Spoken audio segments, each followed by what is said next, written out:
প্রাচীন ইতিহাস ও ঐতিহ্যের জেলা কিশোরগঞ্জ। এই জেলায় রয়েছে অনেক দর্শনীয় স্থান।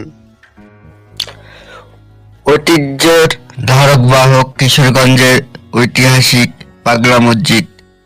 250 বছরের প্রাচীন এই মসজিদটি কালের সাক্ষী হয়ে দাঁড়িয়ে আছে।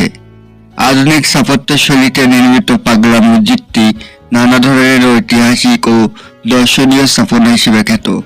জনশ্রুতি আছে যে পাগল বেশি এক আধ্যাত্মিক পুরুষ কিশোরগঞ্জ শহরের হারুয়া নামক এলাকায় খরস্রোতা নরসুন্ধা নদীর মধ্যস্থলে মাদুর পেটে ভেসে এসে বর্তমান মসজিদের কাছে স্থির হন এবং তাকে ঘিরে আশেপাশে অনেক ভক্তকুল সমবেত হন।